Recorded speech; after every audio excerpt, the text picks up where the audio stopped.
First ever factory outlet Mukunda jewellery KPHB Kothapet Khammam Somajiguda Hanamkonda. నమస్కారం doctor Pradeep Joshi గారు. శ్రీమాత్రే నమః. సనాతన ధర్మంలో తులసి మొక్కకు అసలు ఏం చెప్పబడిందండి? శ్రీ గురుభ్యో నమః. శ్రీమాత్రే నమః.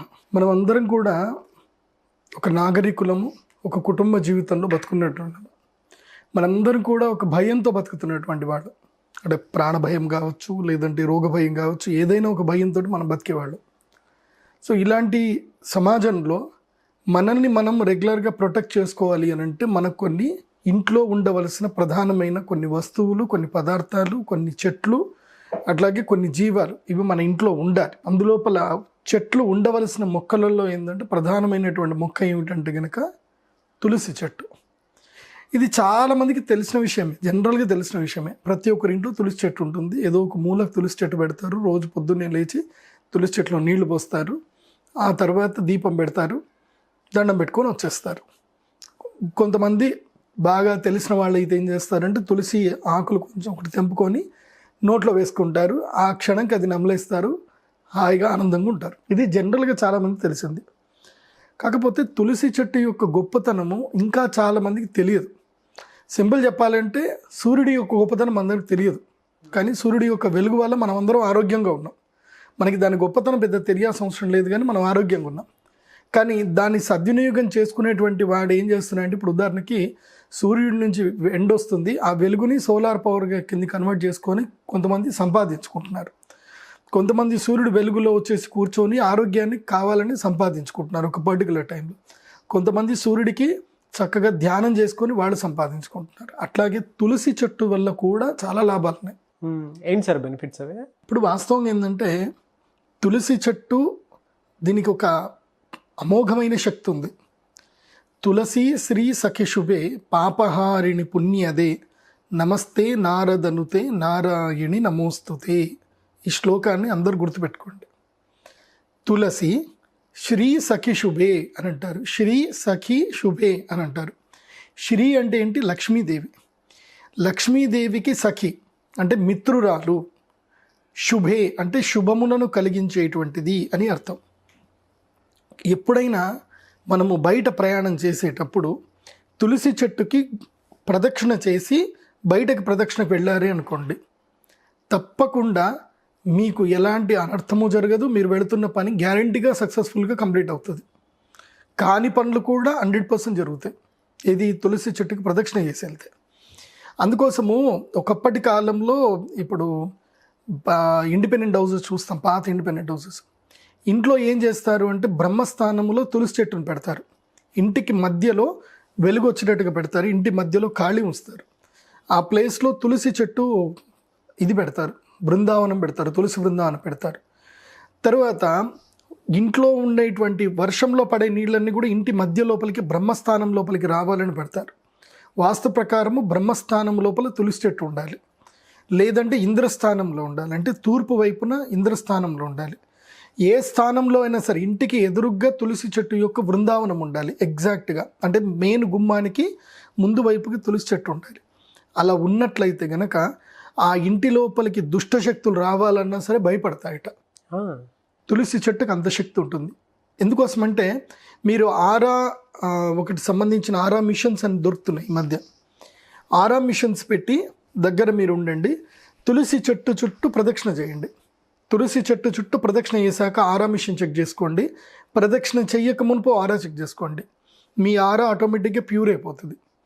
ప్రతి ఒక్క మనిషికి ఆరా చక్రం ఎంత ఉంటుందంటే ఇంతవరకు ఉంటుంది. అంటే తన చెయ్యి ఎక్కడి నుంచి పెడతారు ఇక్కడి వరకు ఆరా చక్రం అయితే ప్రతి ఒక్కరికి ఉంటుంది. కానీ తులసి చెట్టు ప్రదక్షిణ చేసిన తర్వాత మన ఆరా చెట్టు 6 ఫీట్లు పెరుగుతుంది. అంటే దాదాపు 6 ఫీట్ల వరకు దూరం అందుకు పెరుగుతుంది ఆరా. ఎలా ఎటువంటి ఎనర్జీ ఉంటుందని అనుకోవచ్చు అంటారా? It's a divine positive energy. అది మన కళ్ళకు కనబడదు. అది ఎందుకోసం అంటే తులసి చెట్టుకు ఆ శక్తి ఉంటుంది. తులసి చెట్టు దగ్గర వచ్చే వాయువు కానీ ఏదైనా సరే పరిశుద్ధం అవుతుంది. ఎంతటి నెగిటివ్ ఎనర్జీ అయినా సరే అది ప్యూర్ చేసి పంపిస్తుంది. అంత గొప్ప శక్తి తులసి చెట్టుకు ఉంటుంది.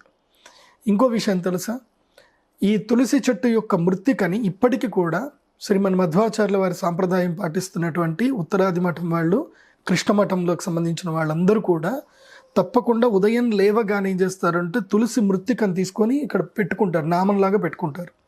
తులసి చెట్టు మొదల్లో ఉండే మట్టిని తీసుకొని పెట్టుకుంటారు.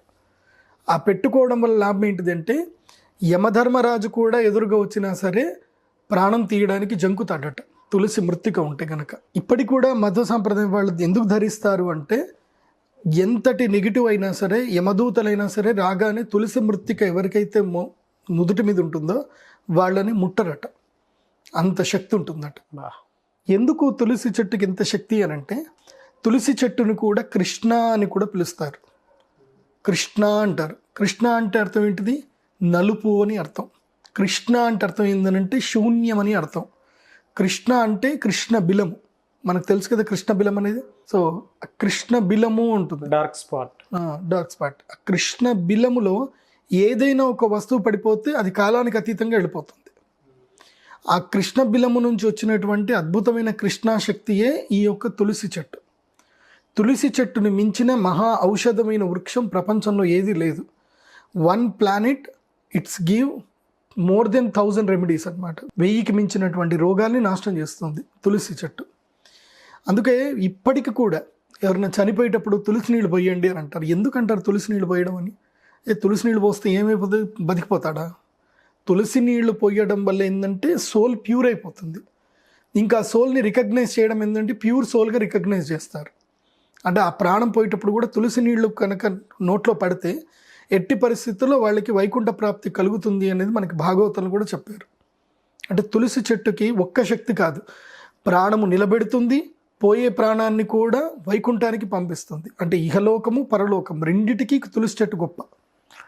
నీకు ఏదైనా సరే ఒక కోరిక ఉంది, బలమైన కోరిక ఉంది, తీరట్లేదు, నీకు ఏ దేవస్థానానికి ఎక్కడ కూడా వెళ్ళాల్సిన అవసరం లేదు. తులసి యొక్క వనం తయారు చేసుకోండి. తులసి వనం తయారు చేయాలి అంటే ఒక 100 గజాల్లో ఏదైనా ఉంటే స్థలం లోపల తులసి చెట్లు పెంచుతా పోవాలి. తులసి చెట్లు పెంచి ఆ తులసి చెట్టు మధ్యలోనే కూర్చొని ప్రతిరోజు ఉదయం 6 గంటల నుంచి 7 గంటల మధ్యలో ధ్యానం చేయాలి. అట్లాగే ఏదైనా రోగం ఉందనుకోండి, ఆ తులసి యొక్క బృందావనం ఏవైతే ఉంటాయి, తులసి చెట్లు ఉంటాయి, ఆ తులసి చెట్టు మధ్యలో కూర్చొని డీప్ ఇన్హేల్ డీప్ ఎక్సేల్ చేయండి చాలు. మీకు ఎంత భయంకరమైన రోగాలైనా సరే క్రమేపీ తగ్గుతూ ఉంటుంది. It should be continue practice అనమాట. డైలీ ఆ టైంకి అక్కడ వెళ్ళి కూర్చొని ఆ వాసన తీసుకోండి. బాడీకి ఏం జరుగుతుంది అంటే ఒక ఫంక్షన్ ఉంటుంది బాడీలో, బయోలాజికల్ క్లాక్ అనే ఒక ఫంక్షన్ ఉంటుంది. ఈ పర్టికులర్ టైంకి నువ్వు ఈ పని ఒకరోజు చేసావు అంటే బాడీ ఏం చేస్తుందంటే ఎస్ అని నోట్ చేసుకుంటుంది. 2 రోజులు చేసావు, 3 రోజులు చేసావు, 10 రోజులు చేసావు అనుకో, బాడీకి అర్థమైపోతుంది, ఓహో రోజు ఈ వ్యక్తి ఈ స్థానానికి ఈ సమయానికి ఇక్కడికి వెళుతున్నాడు. ఆ టైంలో ఎలాంటి ఎనర్జీ స్వీకరిస్తున్నాడో బాడీకి తెలుస్తుంది, మైండ్కి తెలుస్తుంది. సో మైండ్ ఏం చేస్తుందంటే కంటిన్యూస్ వెళ్తున్నాడు అంటే ఈ ఎనర్జీ మన బాడీలో ఎక్కడ యూటిలైజ్ చేయాలనేది ప్రాక్టీస్ చేసేసుకుంటుంది బాడీ. సో అలా డైలీ గనక సంధ్యా సమయంలో 6 నుంచి 7 గంటల సమయంలో అక్కడ వెళ్ళి కూర్చోవాలి. ముఖ్యంగా సంధ్యా సమయంలో కూర్చోవాలి. సంధ్యా సమయమే ఎందుకు అంటే ఈ యొక్క సమయంకి ఏంటంటే ఒక పాజ్ టైం ఉంటుంది. సూర్యోదయానికి సూర్యాస్తమయానికి 8 నిమిషాల సమయం సంధ్యా సమయం అని ఉంటుంది. 8 నిమిషాలు. వాస్తవంగా సంధ్యా ముహూర్తం 24 నిమిషాలు. అందులోపల పర్టికులర్గా చూస్తే 8 నిమిషాలు. ఎందుకోసమంటే సూర్యుడు ఉదయించినప్పుడు సూర్యుడి యొక్క వెలుగు భూమికి రావడానికి 8 నిమిషముల 12 సెకండ్లు పడుతుంది. ఇది ఉదయించిన సూర్యుడి యొక్క వెలుగు భూమి చేరడానికి. సో ఆ సమయాన్ని ఏమంటారు అంటే సంధ్యా సమయం అంటారు. సూర్యుడు కూడా అస్తమిస్తాడు. అస్తమించినప్పుడు కూడా ఆ వెలుగు అనేది భూమి నుంచి వెళ్ళిపోవడానికి కూడా 8 నుంచి 12 సెకండ్లు పడుతుంది.